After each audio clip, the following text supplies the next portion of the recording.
GCI San Mateo Malago, I hereby call this induction and turnover ceremonies to order.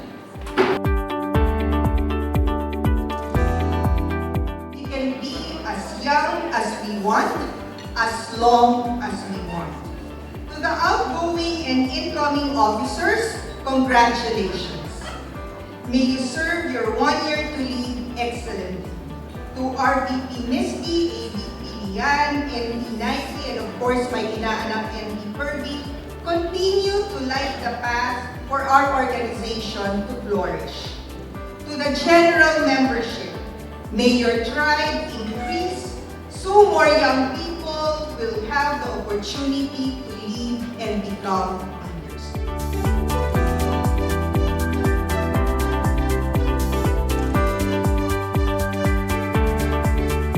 In between, the leader is a servant. I stared at responsibility from which I have grown the reality in the context of my leadership as president of JCI Tuguegarao Ibalag in the last 1 year. As I fixed my eye on it, I looked into what I and my colleagues could do in our time. We did what we have to do, and we are inflamed to do better, to do our best. To my 2022 Board of Directors, Commissioners, project chairpersons and members, you set and led the path of our organization to triumph. Thank you for your leadership, dedication, and hard work. Without you, we would not have accomplished so much in the past year. May all our achievements beacon on every one of us to give up ourselves more for JCI Tuguegarao Ibalag so that in the future, we can say that indeed, we are the grateful servant leaders. On what you have accomplished, you will find that there is truth to that mission. That faith in God gives meaning and purpose to human life. We who have been trained by the Jesuits have a different way of putting it. We are men and women for others.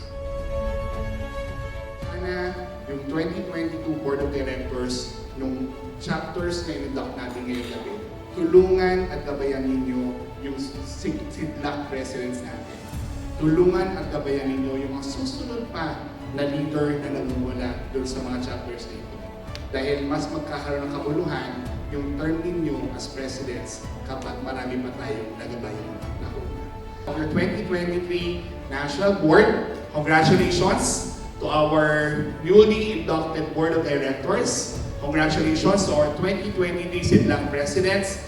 Maraming salamat, Cagayan Valley. We will be back very soon at asahan po ninyo ang patuloy na suporta at pamamahal ng inyong National President at ng inyong 2023 National Board. And that service to humanity is the best work of life.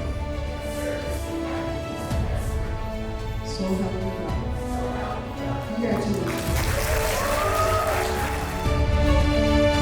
All the JCs present here tonight, let this JCI Cagayan Valley Regional Induction and Turnover Ceremony be a celebration of our willingness to lead.